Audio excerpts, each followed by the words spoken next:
Bagaimana kabar saudara hari ini? Luar biasa. Saudara, hari ini saya akan masuk pada bagian yang kedua dari seri firman Tuhan di bulan Februari ini. The Covenant of God. Perjanjian Tuhan. In case ada di antara saudara hari ini yang this is the first time you come. Atau saudara belum terbiasa di gereja kita itu every single month kita berganti tema, topik saudaraku. Dan in case ini pertama kali saudara datang, saya ajak saudara dengarkan khotbah minggu sebelumnya. Saya berdoa saudara bisa tangkap. Karena tema tentang covenant ini saudaraku akan kita bahas sepanjang 1 bulan ini. Dan saya berdoa dalam sepanjang 1 bulan ini saudara bisa tangkap itu. Dan saya berdoa sungguh-sungguh kehidupan kekristenan saudara berubah. Karena buat saya pribadi ya saudaraku, covenant ini apa ya? Kalau buat saya itu something lost at church gitu. Sesuatu yang selama ini di gereja itu kayak somehow entah bagaimana tidak lagi diajarkan di gereja saudara. Masuk ke covenant ini saya akan melandasi dengan satu ayat terlebih dulu. Supaya nanti saudara bisa menangkap dan saudara bisa paham. Kita buka Keluaran pasalnya yang ke-34 saudaraku. Ayatnya yang ke-27. Berfirmanlah Tuhan kepada Musa, tuliskanlah segala firman ini sebab garis bawah ya saudara, berdasarkan firman ini. Atas dasar firman ini telah kuadakan perjanjian dengan engkau dan dengan Israel. Bolehkah saya mengatakan seperti ini saudaraku? Perjanjian Tuhan itu didasarkan atas firman Allah. Sepakat ya saudara? Perjanjian, covenant, itu dasarnya adalah firman. Itu sebabnya saudara harus paham terlebih dulu. Alkitab yang saudara dan saya baca, isinya perjanjian. Tadi kita baca ya saudara. Alkitab yang saudara dan saya baca adalah dokumen perjanjian. Pahami ini dulu ya. Alkitab saudara itu bukan hanya sekedar buku.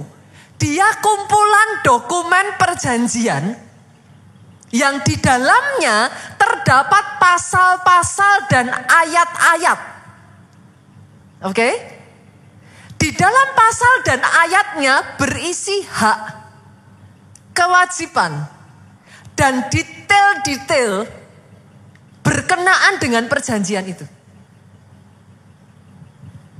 Saudara yang sudah terbiasa berurusan dengan perjanjian, saudara tahu betapa pentingnya untuk membaca dan meneliti setiap detail-detail perjanjian sebelum saudara tanda tangan. Kenapa? Itu akan menentukan di kedepan harinya. Pahami ini dulu Pak. Karena sebelum saudara memahami hal ini, saudara akan cenderung datang ke gereja. Jadi orang Kristen itu hanya untung-untungan, maunya cepat, datang ke pendeta, simsalabim abracadabra, masalahku selesai. It doesn't work like that. Tapi kalau saudara bisa melihat Alkitab saudara ini sebagai satu dokumen perjanjian, maka saudara paham bahwa di dalam sebuah perjanjian, yes, there is a term and condition. Ada hak, ada kewajiban, ada detail. Kalau saudara membaca dengan teliti, saudara tahu apa kewajiban saudara. Kalau saudara penuhi kewajiban saudara, hak itu jadi milik saudara. Sayangnya Pak, banyak kali orang tanda tangan perjanjian tanpa mau repot-repot meneliti dan membaca perjanjiannya. Saya tidak mengatakan ini hanya terjadi di Indonesia ya saudara. Worse aja gitu, worse. Jadi lebih buruk aja di Indonesia. Kenapa? Karena orang Indonesia nggak punya budaya membaca yang bagus gitu. Berapa banyak saya menjumpai orang tanda tangan polis asuransi nggak dibaca loh. Nanti kalau sudah marah-marah karena waktu uangnya mau ditarik, nggak bisa. nggak tahu. Harus ada kewajiban yang diselesaikan dulu. Bahkan yang lebih menyedihkan lagi saudaraku, dia salah beli polis asuransi. Apa yang dia ambil tidak menjawab kebutuhannya. Begitu dibutuhkan, dia mau tarik. Loh, kok tidak sesuai yang aku butuhkan? Simply because gak baca term and condition-nya. Orang hukum, kalau di sini saya tahu ada beberapa nih saudaraku. Notaris, orang hukum, lawyer. Saudara tahu apa yang saya katakan ini?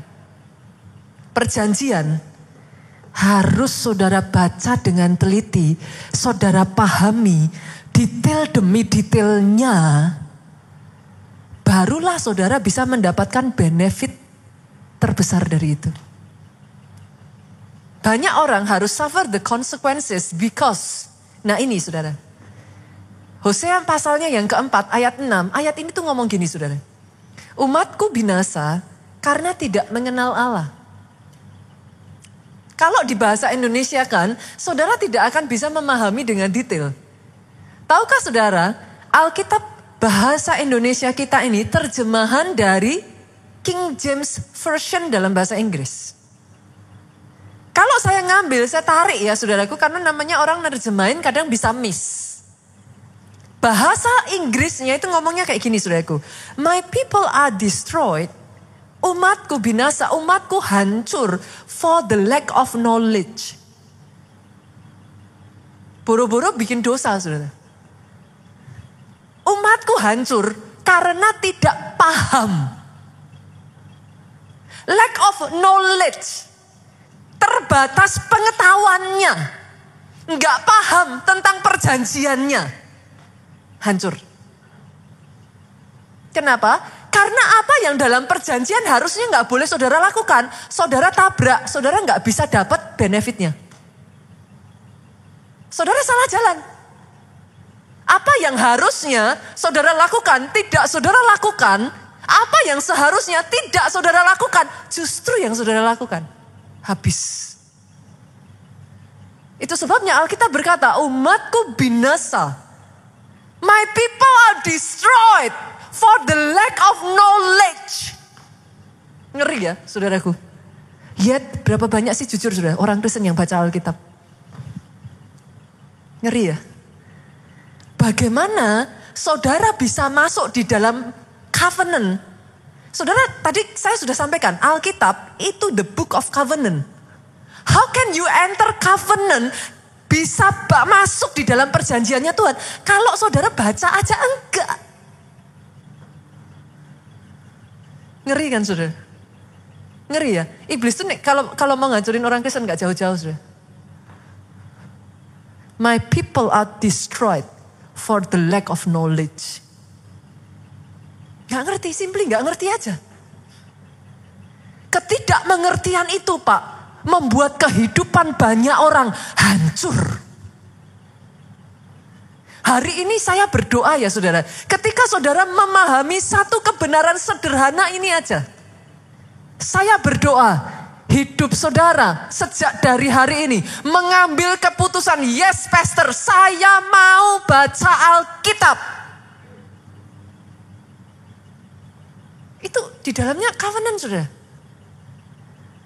Saudara gak bisa hanya nuntut Tuhan untuk give you the benefit if you don't do your part. It's only normal. Saudara gak bisa nuntut, saudara perjanjian jual beli nih sama seseorang. Saudara gak bayar.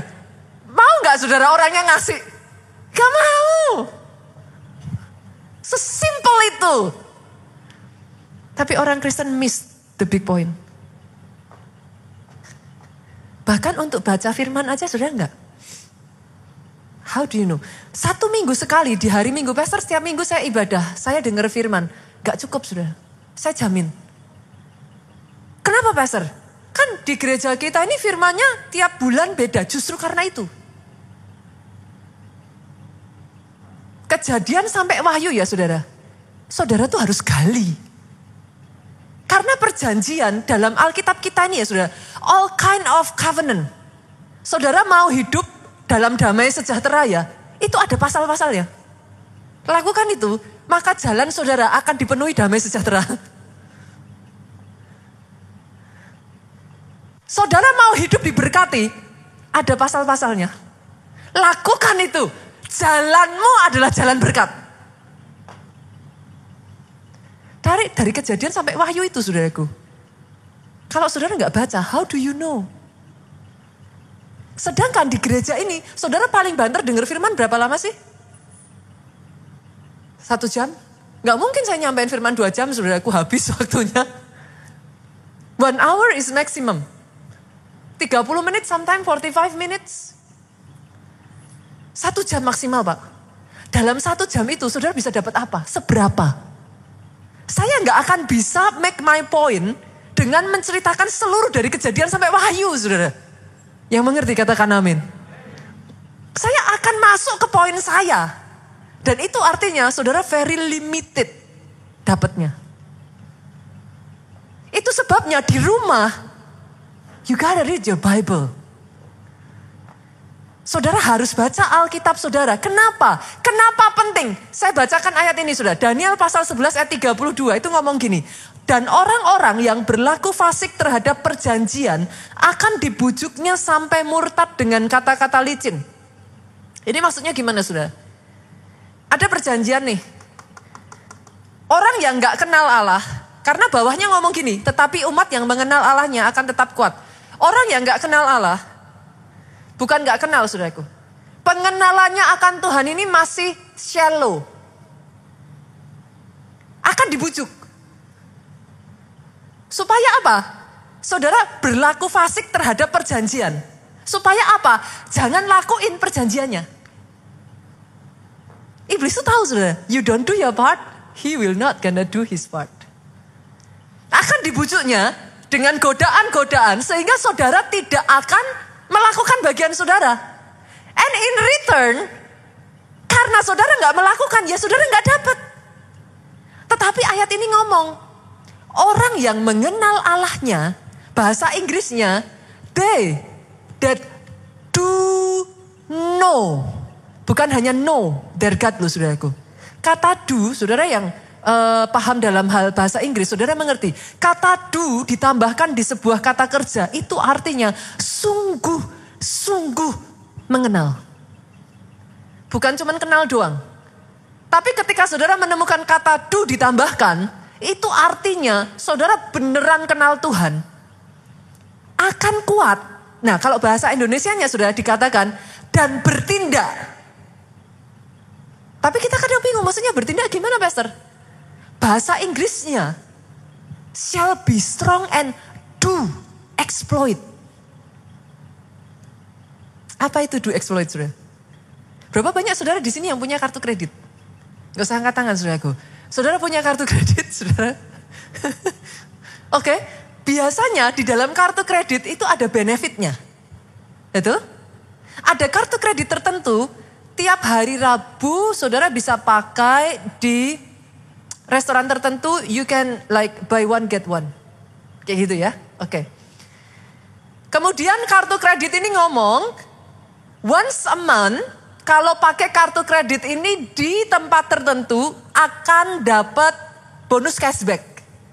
Oke ya.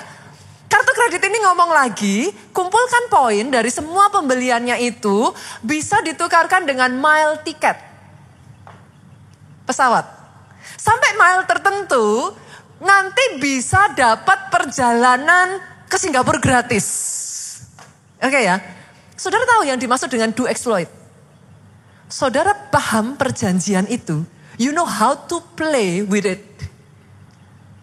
Saudara ngerti pasal-pasal ayat-ayatnya. Dan karena itu, saudara ambil semua benefit yang terbanyak dari situ. Yang mengerti katakan amin. Saudara gak bisa dong datang ke restoran itu di hari Kamis dan saudara bilang, aku punya kartu kredit ini, buy one get one. Dikasih gak saudara? Enggak, kenapa? Kartu kreditnya itu menulis, buy one get one-nya hari apa? Rabu, berarti saudara dengerin saudara. Saudara ngerti maksud saya? Unless saudara baca itu, unless saudara pahami itu, unless saudara hidup di dalamnya, saudara gak dapat semua benefit itu. Itu parahnya orang Kristen yang tidak mengerti firman.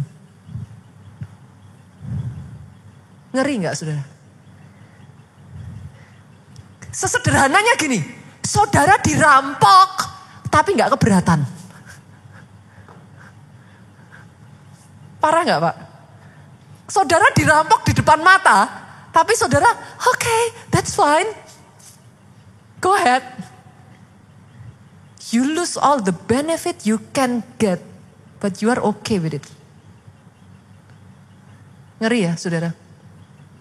Hari ini saya berdoa ya saudaraku, orang Kristen di tempat ini, orang Kristen yang mengerti perjanjian dengan Tuhannya. Kau harus baca pasal demi pasal, ayat demi ayat. Saudara harus pahami itu dengan sungguh-sungguh saudara. Kenapa? Only when you move one step further, you know a little bit more, saudara bisa dibawa to the next step. Saya ulang ya saudara. You know further will bring you to the further step. Itu sebabnya butuh revelation. Hari ini firmannya judulnya Revelation for Revolution. Pewahyuan yang akan membawa pada perubahan. Revelation yang saudara dapatkan menentukan revolution in your life. Ini terjadi dalam hidupnya Gideon, saudara. Once upon a time, revelation yang dipunyai Gideon, pastor bagaimana pastor tahu itu revelationnya Gideon itu? Karena percaya nggak percaya saudara, apa yang dikatakan keluar dari mulut itu berasal dari hati.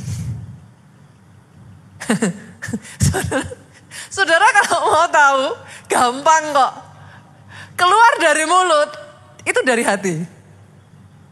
Jadi kalau saudara mau tahu revelation orang itu apa, perhatikan perkataannya. Waktu Tuhan panggil Gideon, Pak, Gideon tuh ngomongnya sama Tuhan gini, aku ini anak paling kecil dari keluargaku. Keluargaku itu paling kecil di dalam kaumnya. Kaumku paling kecil dari sukuku. Suku paling kecil. Aku bisa apa? Itu revelationnya Gideon. Dan sebagai buahnya, hasil dari revelationnya Gideon, saudara menemukan dia memeras anggur di tempat pengirian gandum. Dia sembunyi. Dia ketakutan, dia minder, dia do nothing pasif. Coba cek saudaraku, revelation yang ada di hidupmu apa? Cek. Pastor gimana aku bisa sukses, punya modal aja gak ada. Pastor saya dari keluarga miskin, seumur hidup saya akan jadi miskin. What is your revelation? Selama revelation saudara seperti Gideon, Pak, jangan heran muncul sosok pribadi yang tidak pernah bisa dipakai Tuhan besar. Bukan karena Tuhan gak mau pakai. Karena revelation leads to revolution. Kalau gak dapat revelationnya, how can you change? Sampai satu hari, Pak, Tuhan ketemu dengan Gideon. Saudara tahu cara Tuhan mengubah Gideon? Dia datang kepada Gideon dan dia berkata kepada Gideon, hai kamu pahlawan yang gagah berani. Dia berkata kepada seorang anak muda yang memeras anggur di pengirikan gandum. Ironik ya saudara? Ini ironik saudara. Apakah saudara kira Tuhan gak tahu Gideon ketakutan? Tahu. Apakah saudara kira Tuhan gak lihat Gideon sedang sembunyi? Tahu. Hari ini boleh gak saya katakan perkataan ini kepada setiap saudara di tempat ini? engkau pahlawan gagah perkasa. Tuhan akan pakai hidupmu. Seperti apapun kondisimu hari ini. Tuhan mau pakai engkau besar. Oh, saya tidak mendengar amin yang paling keras. Tepuk tangannya yang paling meriah buat Yesus Tuhan kita. Your revelation will determine whether you receive revolution in your life or not. Hari ini saya benar-benar berdoa ya saudaraku. Setiap firman ini satu demi satu ya. Tuhan kerjakan atas kehidupanmu. Dan untuk itu sampai dibukakan dalam hidupmu ya saudaraku. Kita lihat yuk. Mazmur pasalnya yang ke-119 ayat 130. Saudara gak akan bisa terima revolution. Kalau saudara lihat ini saudara. Bila tersingkap. Boleh saya ganti gak? Bila terbuka. Kadang tersingkap orang bingung ya, apa sih pastor tersingkap? Bila terbuka. Karena artinya masih tertutup. Oke? Tapi ketika itu terbuka, lihat. Firman-firmanmu memberi terang. Memberi pengertian kepada orang-orang bodoh. Ada di sini yang merasa bodoh dalam manajemen waktu? Tiap kali, aduh pastor kehabisan waktu, aduh pastor gak punya waktu, aduh pastor, kayak gitu. Ada? Oke. Ada di sini yang merasa bodoh dalam hubungan. Pacaran tapi kayak ditipu terus gitu. Berkali-kali kalau pacaran gak tahu kenapa deh. Pilihnya tuh pacar yang gak pas aja gitu saudaraku. Entah ditipu lah, entah dimanfaatkan lah, entah inilah, entah itulah. Kalau ada gak usah angkat tangan saudaraku. Ada yang merasa bodoh nggak dalam urusan bisnis, saudara? Nggak tahu gimana bangun bisnis, gagal gitu. Firman ini ngomong, bila tersingkap, ketika dibuka, dia ngasih terang. Orang yang gelap ya, saudara. Saat ini ya, kalau saudara gelap, saya tanya, berani nggak jalan dengan mantap kayak gini, saudara? Ada dalam kegelapan. Saudara gini nih, kalau gelap tuh. Saudara gini. Bila tersingkap Pak, firman itu dia bikin terang. Terang itu membuat saudara jalannya itu enggak lagi ragu-ragu. Mantap jalanmu. Dan dia memberi pengertian pada orang yang bodoh. Saudara tinggal cari aja, kita bodohnya di mana? Make sense saudaraku? Tapi itu hanya bisa terjadi tergantung cara pandang saudara sama firman. Saudara lihat firman itu apa? Kalau boleh saya tanya saudara, what do you see? The Bible, how do you see the Bible? Pastor, boring book. Buku yang membosankan. Pastor, dongeng sebelum tidur gitu kan. Pokoknya ada beneran saudaraku. Dengernya firman. Itu kalau malam mau tidur, Bu. Nanti, beneran ini bener ada. Ini cuma ada cerita sama, saya tuh tiap malam denger firman loh pastor. Tapi kok gak paham-paham ya? Ya jelas gak paham saudaraku. Lah habisnya, baru ngomong sedikit pendetanya, enak sekali ngantuk. Tidur saudaraku. Besok bangun ditanya firmannya apa, ya gak mudeng saudara, gak nangkap saudara. How do you see the Bible? Saudara lihat firman itu apa? Buku yang tebel, dibaca gak ngerti-ngerti, buku yang merepotkan, beban. Saudara gak akan bisa dapat apa-apa. Tapi coba ya. Mazmur 119 tadi ayat 18. Lihat saudara. Lihat, saya akan mengajak saudara. Singkapkan mataku. Jadi ketika tadi mata ini dibuka saudara. Supaya aku memandang keajaiban dari Tauratmu. Ini buku yang penuh keajaiban, saudara. Ada satu orang yang berhasil melihat buku ini sebagai buku keajaiban. Namanya Daud. Poin saya yang pertama, saudaraku. Kalau saudara mau terima pewahyuan, revelation for revolution, you must love the Bible. Gak bisa enggak. You gotta love it. Ada satu orang, dia tuh ngomong, Mazmur 118 tadi ya saudaraku, 119 sorry. Ayat 97, Daud tuh ngomong gini. Betapa ku cintai Tauratmu. Aku merenungkannya sepanjang hari. Saudara pikir Daud gak pernah kalah perang, itu karena kebetulan. Jangan salah.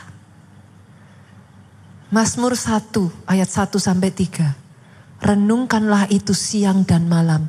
Apa saja yang diperbuatnya berhasil. Saudara berpikir satu kebetulan? Itu dongeng? Lakukan dan buktikan saudara. Daud ngomong, aku tuh cinta, betapa aku cinta Tauratmu. Aku merenungkan itu sepanjang hari. 98, perintahmu membuat aku lebih bijaksana. Lihat ini saudara. Daripada musuh-musuhku. Sebab selama-lamanya itu ada padaku. Orang baca ini ngerti tapi gak ngerti. Mau kayak Daud yang tiap ngadepi musuh menang. Tapi gak ngerti, gak mau ngerti. Apa rahasianya Daud? Dia mencintai Taurat. Dia merenungkan itu sepanjang hari. Taurat itu Daud bilang membuat aku lebih bijaksana daripada musuh-musuhku. Bahkan Daud melanjutkan. Aku lebih berakal budi daripada semua pengajarku. Saudara tahu salah satu pengajar Daud yang paling hebat saudara. Ini penasihat perang nomor satunya Daud saudaraku. Kakeknya Batseba saudara.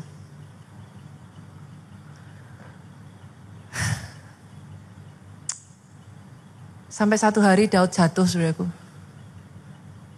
Dia ambil Batseba, dia bunuh Uria. Kakeknya ini benci sekali sama Daud. Dia memihak anak dari Daud, Absalom. Dan itu ya saudara, itu Absalom itu ya saudaraku, itu semua itu ya saudara. Saudara harus tahu ya, semua itu ada sebab akibat saudara. Itu kalau bukan karena Tuhan mengikat perjanjian dengan Daud ya saudara. Absalom memberontak itu ya, Daud jatuh itu saudara. Karena rakyat membela Absalom kok. Rakyat sudah ikut sama Absalom. Dan penasehat besarnya Daud ikut sama Absalom.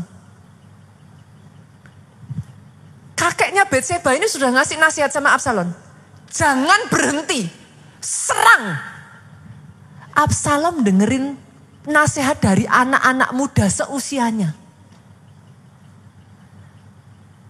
Saya lupa tuh nama kakeknya Batseba siapa ya? Siapa? Apa? Ahitofel, oke.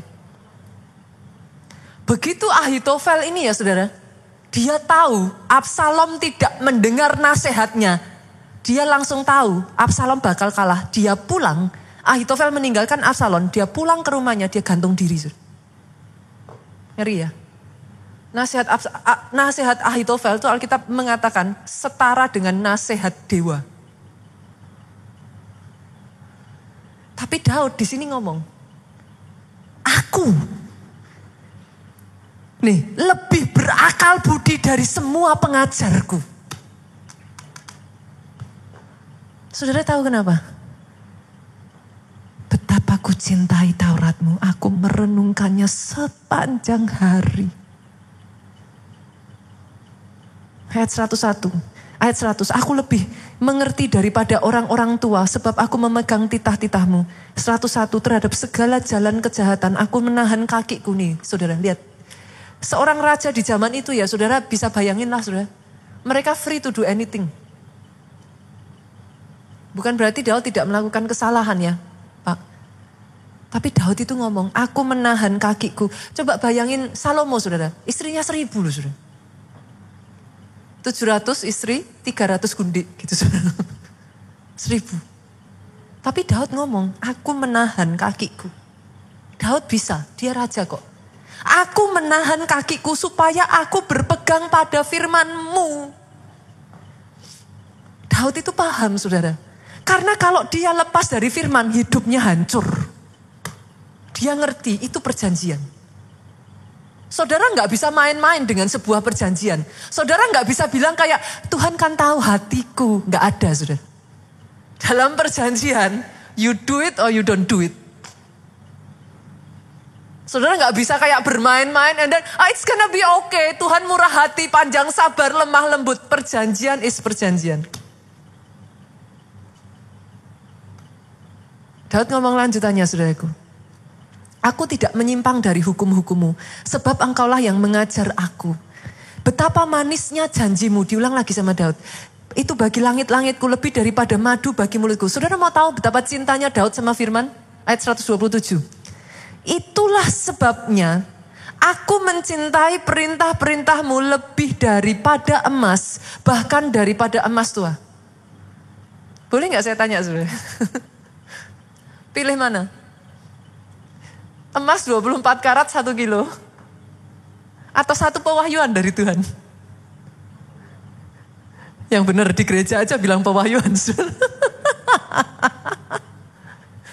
Pilih mana, saudara? Sekarang emas 1 kilo berapa? 1 M. 1 M lebih, saudara.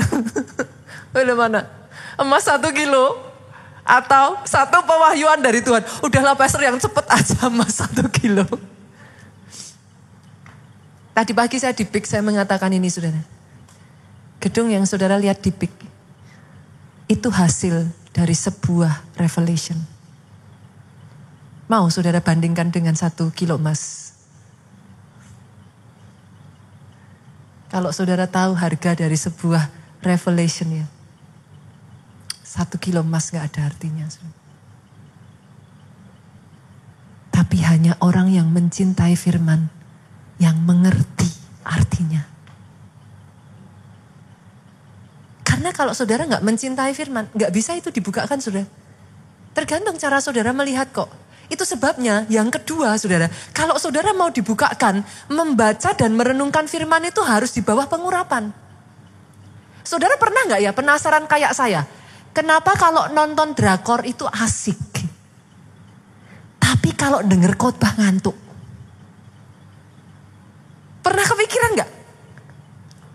Oh pastor, karena pengkhotbahnya bosenin. Tapi tuh dengerin khotbah yang manapun ngantuk tuh. Pernah kepikir gak kok bisa gitu ya? Coba nonton drakor sampai jam 2 pagi tuh disuruh tidur gak mau. Ayo, kan? Kok bisa? Kenapa, saudara? Ada ceritanya, saudaraku. Kita lihat ya. 2 Korintus 3 ayat 14. Saya tuh baca ayat ini tuh ketawa loh, saudaraku. Beneran, saya ketawa. Tetapi pikiran mereka telah menjadi tumpul. Pikiran jadi tumpul tuh gimana, saudara? Dengar tapi gak nangkep-nangkep. Betul ya? Betul ya? Kayak, ya ampun gitu. Kok susah banget sih, ini maksudnya apa gitu. Pikiran mereka telah menjadi tumpul sebab sampai pada hari ini selubung itu masih tetap menyelubungi mereka. Jadi ternyata jadi tumpul, gak ngerti-ngerti, itu karena masih ada selubung.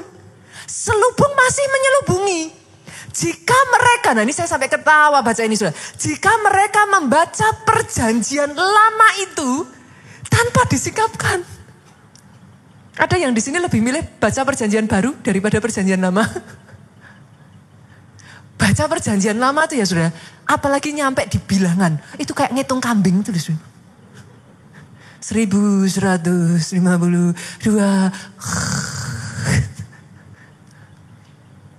Apabila saya tuh ketawa, kenapa? Karena bahkan di sini dituliskan membaca perjanjian lama itu apabila nggak disingkapkan. Terus ayat ini ngomong gini, karena lah ini sudah hanya Kristus saja. Kristus itu artinya apa sudah? Apa? Kristus apa? Yang diurapi. Saya ganti ya.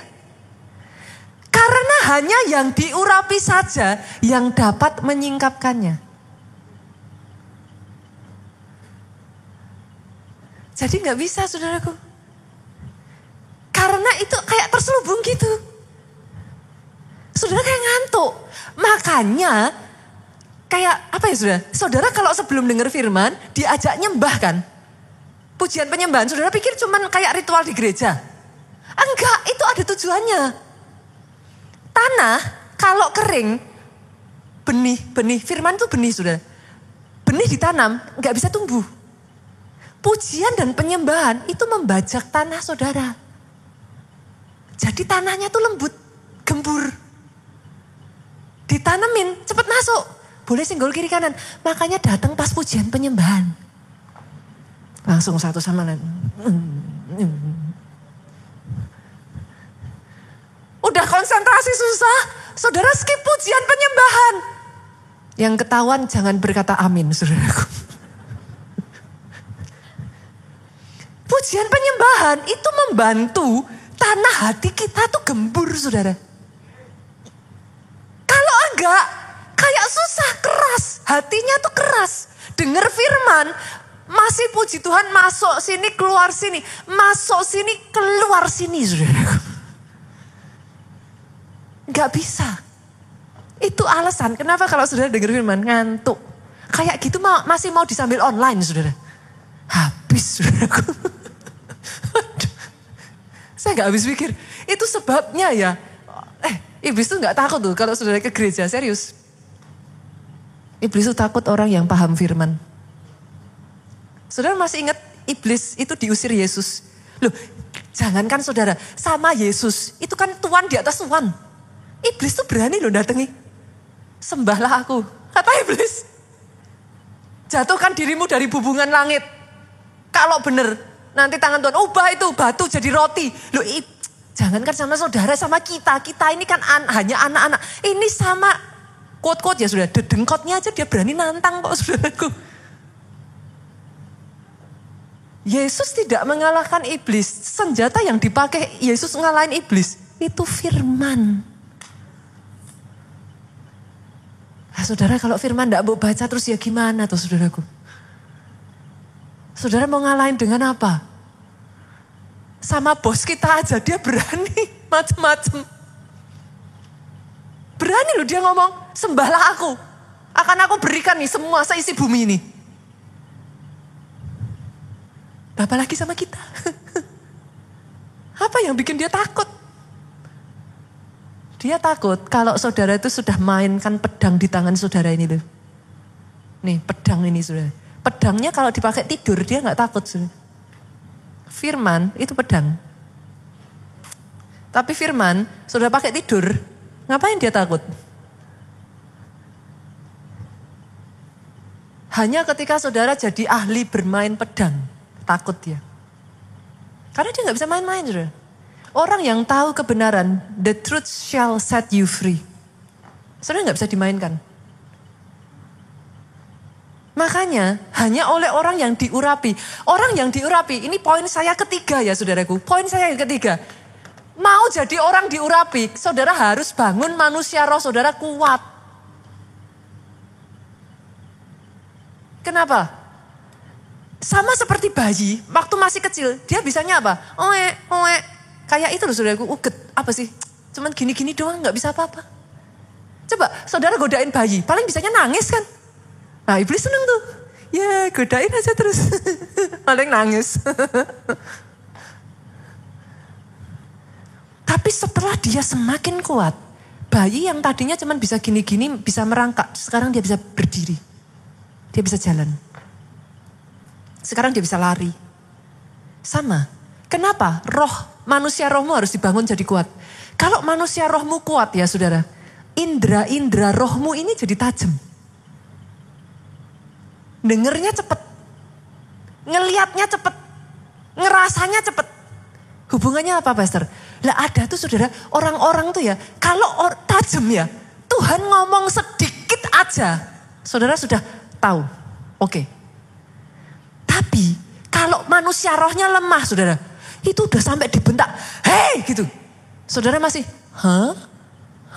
gitu.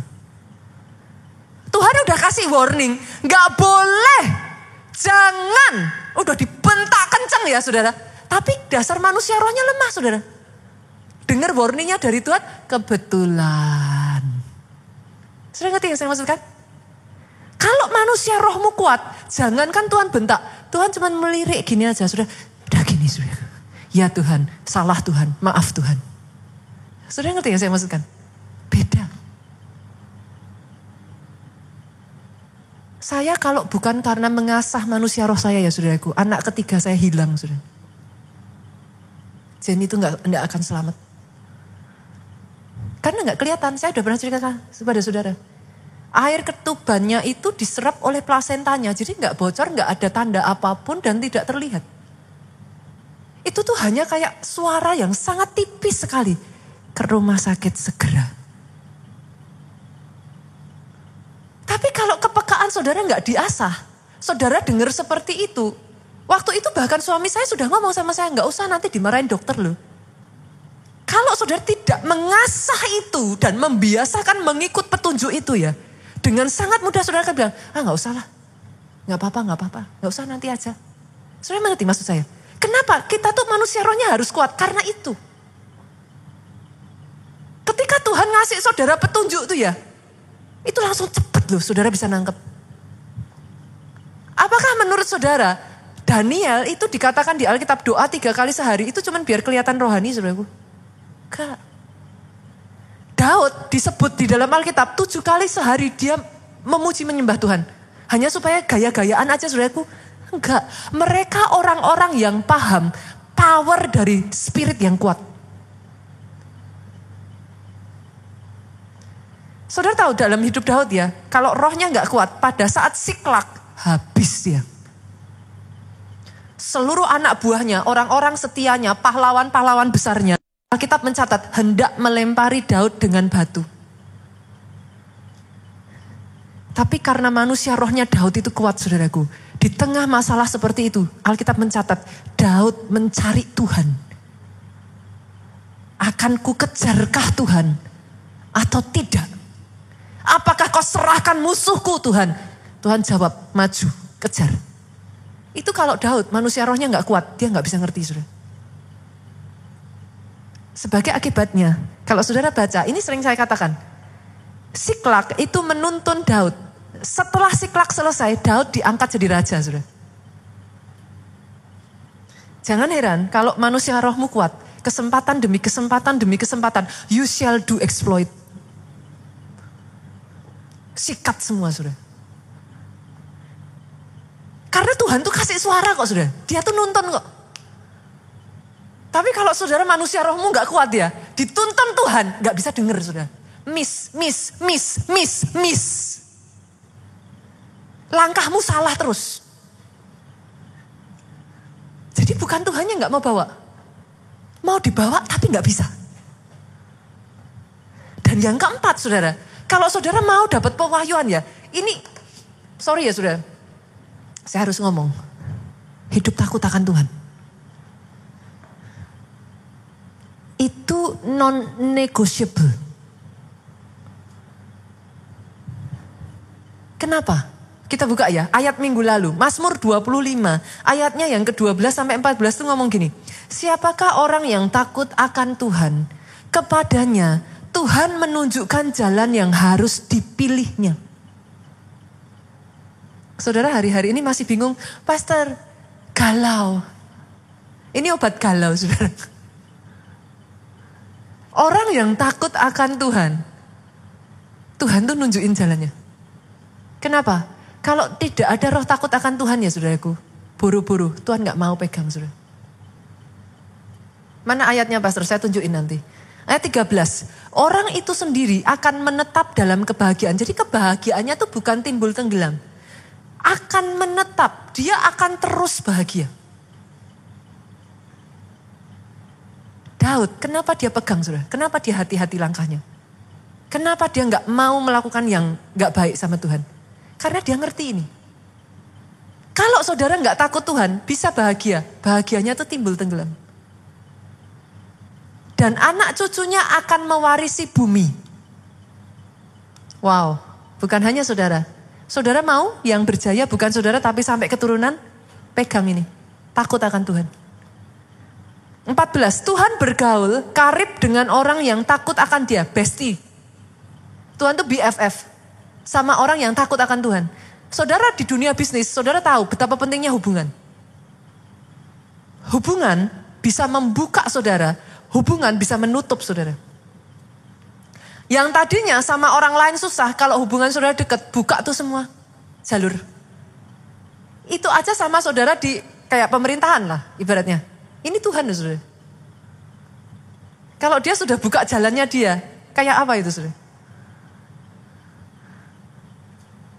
Dia bergaul karib saudaraku sama orang yang takut akan dia. Dan perjanjiannya diberitahukannya kepada mereka. Boleh nggak saya ambil ayat 14 ini saya kasih lawan katanya gitu saudara. Saya saudaraku. Ayat 14 ini ngomong gini, Tuhan bergaul karib dengan orang yang takut akan dia. Boleh nggak saya ganti gini? Tuhan tidak bergaul karib dengan orang yang tidak takut akan dia. Boleh dong? Oke ya. Berarti sama orang yang tidak punya rasa takut akan Tuhan, Tuhan gak mau temenan. Tuhan gak mau jadi bestie. Boleh dong? Oke ya. Dan perjanjiannya tidak diberitahukannya kepada mereka. Boleh dong? Kan tinggal saya tambahkan kata tidak aja di depannya semuanya, saudara. Saudara mau tahu?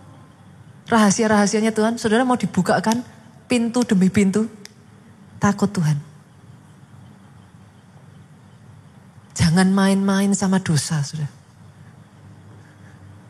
Jadi orang Kristen kalau separuh-separuh, saudara itu sasaran tembak empuknya iblis. Jadi orang Kristen aja saudara, sudah membuat kita itu jadi target. Saudara tidak hati-hati hidup dalam takut akan Tuhan. Itu saudara seperti gini loh. Halo, I'm here. Gitu saudara. Itu target langsung kayak just like that. Saudara akan terus disasar. Kenapa saudara masih bisa diserang terus? Selama saudara tidak buka celah, saudara gak bisa diserang. Saudara itu sudah full protected kok. Ada ayatnya. Santet, tenung, apa itu gak bisa mempan kok sama saudara. Selama gak buka celah. Karena ada perlindungan.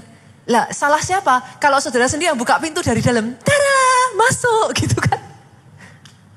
Siapa suruh kan gitu. Tapi selama saudara gak buka celah, itu gak bisa masuk saudara. Dia berusaha menyerang pun gak akan pernah bisa kok. Karena you are fully protected saudaraku. Makanya yang kelima ini, hiduplah takut akan Tuhan. Yang keenam saudara. Yang keempat, hidup takut akan Tuhan. Yang kelima, kerendahan hati. Tuhan baik dan benar. Sebab itu ia menunjukkan jalan kepada orang yang sesat. Ia membimbing orang-orang yang rendah hati menurut hukum. Dan ia mengajarkan jalannya kepada orang yang rendah hati. Kalau sombong, susah saudara. Punya anak gak yang kalau diajarin terus gini, sudah tahu gitu. Gak bisa kita ajarin. Sombong gak bisa saudara. Gembala sidang senior kita itu contoh yang saya tuh sangat banyak belajar saudara. Beliau itu ya saudaraku, saya tuh pernah ya lihat beliau ya. Belajar di Australia saudaraku, kita ikut satu seminar. Sudah tahu apa yang beliau lakukan? Selesai seminar, saya tuh kadang ya saudaraku pengakuan nih. Saya tuh kalau pergi sama Pak Obaja, saya hati-hati saudaraku. Bukan hati-hati sih, lebih tepatnya siap-siap gitu saudara. Kenapa? Pastor Obaja itu paling suka ya saudara, kalau pergi seminar gitu ya. Nanti dia bawa recorder kesayangannya saudara. Selesai seminar dia nanti akan datang satu orang. Tadi dapat apa? Terus duduk direkam saudara. Nanti dia pindah lagi. Dia cari orang lagi. Dia selesai seminar dia akan cari mangsa. Tadi dapat apa Pak? Langsung saudara. Saya begitu lihat Pak Obaja gitu langsung saya udah siap. Tadi dapat apa ya saudara? Langsung sudah mikir sudah dapat apa ya tadi ya gitu. Tapi itulah Pak Obaja. Again and again dia lakukan itu di setiap sesi tuh. Di dalam pesawat, dia puter recordingnya, dia dengarkan itu saudara. Itu Pastor Obaja. Itu gembala sidang saudara. Orang yang tidak pernah menganggap dirinya sudah terlalu tinggi untuk bisa belajar lagi. Orang yang terus kepada siapapun, dia belajar, dia cari, dia tanya, dia dengerin, dia belajar lagi. Kepada orang yang rendah hati, Tuhan akan mengajarkan jalan-jalannya. Yang keenam saudaraku, itu sebabnya di gereja kita ini kita butuh pembimbing dan keluarga rohani. Khususnya di Jakarta ya saudara, banyak orang itu maunya ke gereja tanpa ikatan. Kenapa konsep covenant ini jadi nggak populer saudaraku? Karena sekarang orang suka segala sesuatu tanpa ikatan. Hubungan tanpa ikatan. Ke gereja tanpa ikatan. Akibatnya nggak bisa saudara. Pindah gereja boleh nggak? Pastor boleh. Yang nggak boleh apa? Pindah-pindah gereja. Kebayang nggak Pak? Durian berwujud rambutan, rasa jeruk. Saudara sebut apa itu? Monster saudara. Apa? Buah apa kan saudara bingung. Ini buah apa sih gitu kan? Durian, dia berduri, tapi berambut. Tapi rasanya jeruk gitu kan. Bingung. Banyak orang hari-hari ini ya saudaraku. Kita ada di era informasi ya. Jadi kayak informasi itu ada di mana-mana gitu. Kita suka dengar khotbah ini, dengar khotbah ini, ya dengar khotbah ini, ya dengar khotbah ini gitu kan saudaraku. Lah akhirnya itu pengajarannya dicampur-campur jadi satu saudaraku, gaduh-gaduh. Kalau gaduh-gaduh mah enak ya saudara. Karena saudara harus ngerti, di dalam kekristenan pun ya saudara, pengajaran tiap gereja itu beda-beda loh. Saudara harus paham ini. Bukan mana benar, mana salah. Satu gereja ada yang mengajarkan eskatologinya itu bisa beda macam saudara. Eskatologi, ilmu tentang akhir zamannya itu bisa beda-beda. Petunjuknya Alkitab cuma gini, selama sama-sama menyembah Yesus, masih mempercayai Yesus itu patokannya. Jadi saudara gak akan pernah lihat saya di atas mimbar ini ya, membicarakan pendeta lain gak akan. Karena saya memahami itu. Sejak dari awal saya belajar teologi ya, saya mengerti. Ada banyak macam teologi yang dipercayai gereja-gereja. Dan saudara gak akan pernah bisa bilang sama saya, lah tapi itu bilang gini, kok gereja kita ngajar gini? Karena memang beda. You have to choose. Boleh saudara belajar dari banyak orang. Bapak rohani itu satu saudara.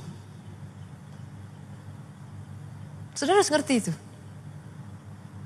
Boleh, kalau saudara mau dengar ini itu boleh. Tapi saudara harus paham, balik lagi ya. Harus di dalam satu wadah. Makanya jangan cuma ibadah doang saudara. Ikut komsel. Kenapa? Kalau saudara ikut komsel, nanti kalau saudara bingung, saudara bisa tanya ke KKS saudara. Kayak gini nih ya, saudara pulang, tadi pastornya khotbah apa tuh? Gitu. Pendetanya ngomong apa sih? Saudara bisa tanya. Gitu. Tapi nggak bisa kalau saudara hanya sekedar datang, pulang. Datang, pulang. Saudara nggak ngerti ya sudah, nggak ada yang bisa saudara tanyakan. Harus komit saudaraku. Yang mengerti katakan amin. Harus komit. Dan yang terakhir saudara, hiduplah penuh Roh Kudus. Maksudnya gimana? Saya bukakan ya ayat terakhir, pemain musik boleh maju ke depan. Yohanes 16 ayat 12 sampai 13. Masih banyak hal yang harus kukatakan kepadamu, tetapi sekarang kamu belum dapat menanggungnya. Yesus ini ngomong sama murid-muridnya sudah. Dengan bahasa lain tuh Yesus ngomong gini, aku tuh sebenarnya pengen ngasih semuanya ke kamu. Aku tuh pengen ngasih tahu kamu banyak. Tapi di stage itu murid-muridnya tuh belum bisa nerima. Kalau nanti Yesus kasih itu, murid-muridnya pasti gak akan kuat. Yesus tahu itu. Jadi Yesus tuh ngomong, tapi aku tuh belum bisa ngasih gitu. Padahal aku tahu kamu tuh butuh itu. Yesus ngomong dilanjutkan, tetapi apabila ia datang Roh Kudus, yaitu Roh kebenaran, Roh Kudus akan memimpin kamu ke dalam seluruh kebenaran. Sebab Roh Kudus tidak akan berkata-kata dari dirinya sendiri. Tetapi segala sesuatu yang didengar Roh Kudus, itulah yang akan dikatakan Roh Kudus. Dan Roh Kudus akan memberitakan kepadamu hal-hal yang akan datang. Kenapa kita harus penuh Roh Kudus, saudaraku? He is our greatest teacher. Dia loh yang akan mengajarkan kepada saudara how to build your family. Dia yang akan mengajarkan kepada saudara, ini jalanmu salah, balik ke jalan yang benar. Dia yang akan mengingatkan saudara. Jangan dilanjutin. Nanti hilang loh. Dia yang akan tarik lagi saudara. Dia akan mengajarkan kebenaran kepada saudara. Doa saya ya saudaraku, ikuti terus ya pengajaran tentang covenant ini ya. Ini getting excited kalau buat saya ya. Karena buat saya ini lost teaching ya, lost treasure ya. Ini pengajaran yang kayak sudah hilang dari gereja Tuhan gitu. Padahal, you cannot access the covenant book without being in the covenant. Itu banyak orang gak ngerti itu. Sayang saudaraku. Itu sebabnya kayak saudara baca Alkitab tuh kayak gak ngerti-ngerti gitu. You have to be in the covenant for you to access the covenant book. Banget berdiri jemaat Tuhan. Yuk kita katakan yuk. Bukan mataku agar melihat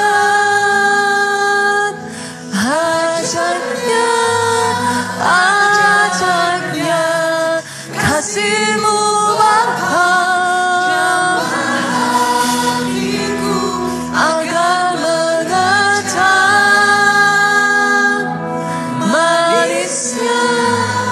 manisnya kasih setia-Mu Bapa. Berapa banyak dari saudara yang sejak dari hari ini saudara mau berkata, yes, Pastor, I want to enter into the covenant.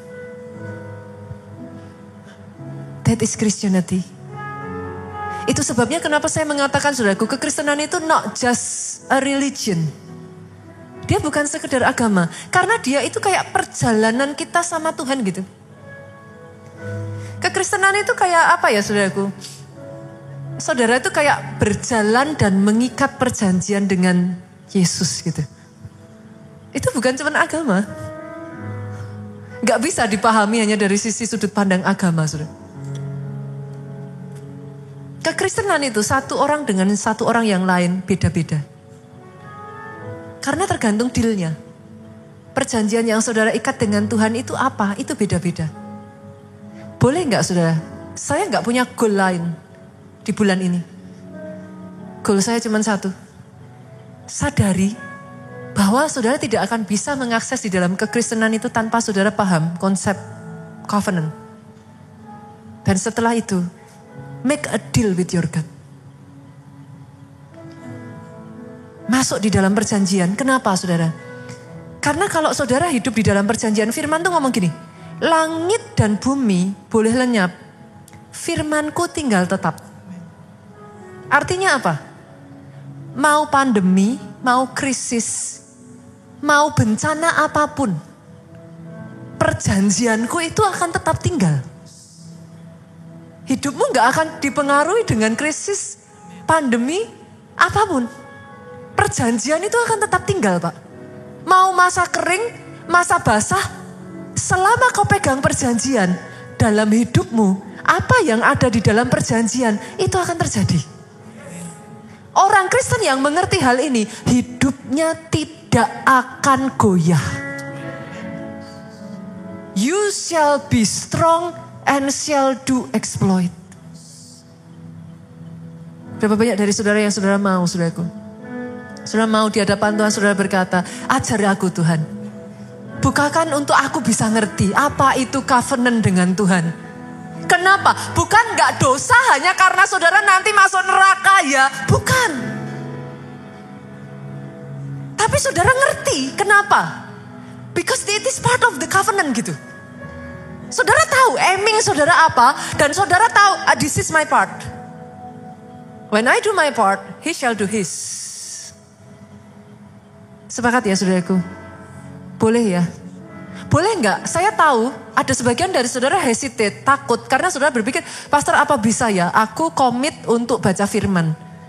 Tapi saya kasih, boleh enggak? Saya bantu saudaraku. Di gereja kita, tahun ini Pak, ini di youth sedang mengadakan, ini saudaraku. Mereka membuat grup cinta firman dan mereka mengadakan ini saat ini baru dibuka berapa minggu saudara. Sudah ada 500 orang lebih yang ikut. By the way, Pastor tapi saya udah bukan youth aja. Bilang aja masih youth gitu saudara. Mau 70 lah, mau saudara 60, saya youth gitu aja saudara. Itu nanti ya saudaraku, di grup ini saudara akan didorong. Ya, asal saudara serius ya. Karena nanti saudara akan di WhatsApp. Kalau saudara ini dikirimkan ayat dan saudara nanti akan di WhatsApp. Nah setelah itu saudaraku diingetin, udah baca firman belum kan gitu. Ya kalau saudara gak sungguh-sungguh ya gak usah join, nanti saudara setiap hari diingetin kan jengkel saudaraku. Tapi kalau saudara mau sungguh-sungguh, saudara menetapkan hati saudara, tahun ini aku harus goal, baca seluruh kitab.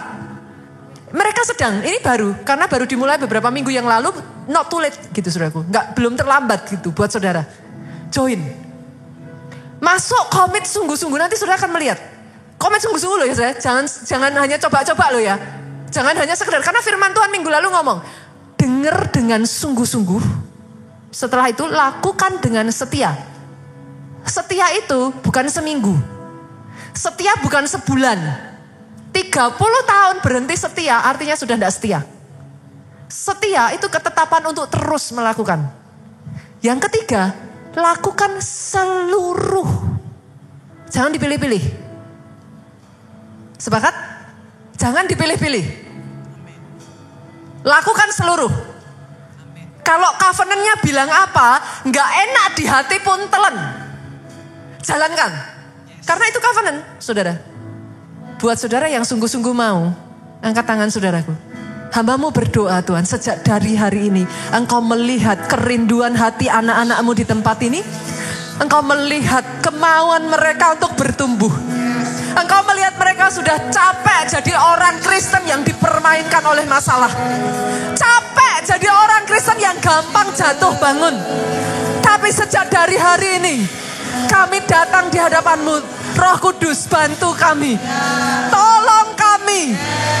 Kami mau terikat di dalam covenant-Mu. Kami mau Tuhan mengikat perjanjian dengan Engkau. Melihat berapa dahsyatnya apa yang sanggup Engkau lakukan atas kehidupan kami. Engkau yang mau saudaraku, engkau yang bisa berbahasa roh, angkat suaramu. Irataka syereteka, ireteka rarararaka, irataka rararararaka. Kerjakan Tuhan, atas pribadi lepas pribadi. Berikan doronganmu, berikan kekuatan, berikan kemampuan yang dari Engkau Tuhan. Ireteka rararararaka. Kami mau mengikat perjanjian dengan Engkau Tuhan. Bukan hidup asal-asalan. Bukan hidup semau kami sendiri. Bukan hidup dengan jalan manusia. Tapi hidup di jalan-Mu Tuhan. Memahami ketetapan-Mu. Mencintai ketetapan-Mu. Angkat kedua tanganmu saudaraku. Diberkati saudara oleh Tuhan. Amin. Diberkati keluargamu oleh Tuhan. Amin. Hati yang demikian ini saudaraku, biarlah itu senantiasa ada dalam hatimu. Amin. Dalam hidupmu tidak akan pernah kering kau. Amin. Kesaksian demi kesaksian demi kesaksian senantiasa ada dalam hidupmu. Amin. Diberkati keluargamu, diberkati pelayanan, amin, diberkati pemberitaan Injil-Mu Tuhan. Pulang dengan membawa sukacita, damai sejahtera Allah Bapa. Cinta kasih Yesus Kristus, persekutuan dengan Roh Kudus sekarang sampai selama-lamanya. Yang diberkati katakan dengan suaramu yang paling keras. Amin.